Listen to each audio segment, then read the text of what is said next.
Frankie's position. When Frankie got killed, John, being the diplomat, did what he believed. He didn't do the right thing, but he did what he believed to be the right thing. Took a Brooklyn guy. Frankie's close friend was Sammy Gravano. He already took Frankie's old position, and now he moved him along and put him in that position in Frankie, in a somewhat quasi-acting position for Frankie. In Frankie's stead, Frankie being dead. He moved him along and cultivated him along. And you have to understand something, okay? The Sammy Gravano that you see today, and the Sammy Gravano that did time the way he did the time, was not the Sammy Gravano on the streets. Sammy's not a stupid guy. Sammy knows how to say the right things and do the right things. Sammy was an earner. Sammy went out. He knew how to turn the rocks over. He knew how to go find the money. He knew how to do things. He knew how to talk to people, okay? And he knew how to get things done. He was a schemer. He was a plotter.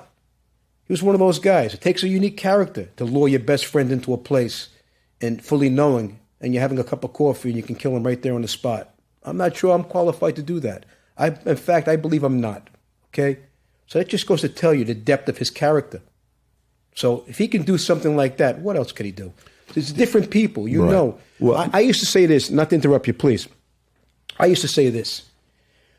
I brought home a lot of good men from prison with me and helped get them jobs. As long as they're civilians, we're friends, okay? I walked away from my former life, my former existence, and I tell them the same thing. If you're going to revert back and go back to the former gang, your crew, whatever have you, please, just leave me out of this. I've been through enough. I've been through enough. My family's been through enough. But if you're going to do the right thing, okay, you're going to be a true blue brother in every sense of the word. Take care of your family. We'll be there for each other. But that's as far as it goes. I got your back. There's no problems at all. But I know these people, and I brought them over, and I bring these people to meet my family. I bring these people to my son's fights. I brought 500 people to my son's fight in Florida when he fought Floyd Mayweather. 60 were convicts. 60 of them were convicts at the time, either my father or I. 3 of them were in Marion with my dad. And you want to know what? You can't hide in prison. If you want to see someone's flaws, if you want to see their character, you want to see if they're real men or not, you can't hide in prison because I'm with you 24/7. I can see everything about you. I could tell you when you brush your teeth. I could tell you when you wash your ass.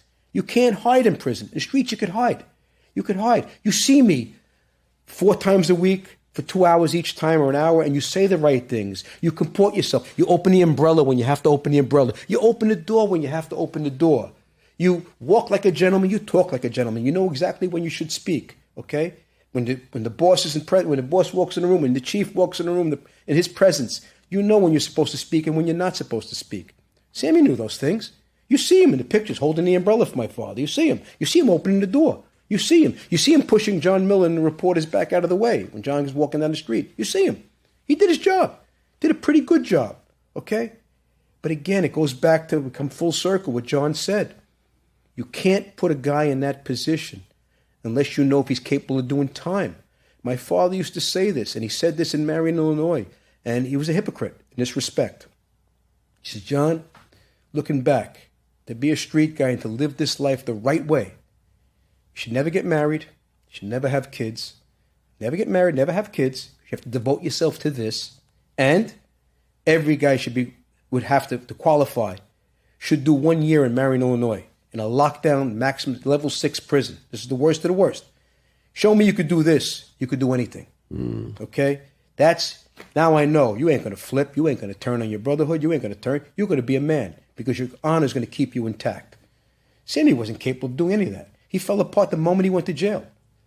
I mean, we've interviewed a guy who was the leader of the Ghost Shadows, a kid named Brian. The Ghost Shadows was a Chinatown gang. And he ended up somehow locked with Sammy. And he was sending messages and kites back to us. This guy's not comporting himself right. He's not doing time right. And my father began to have reservations about the choice that he made.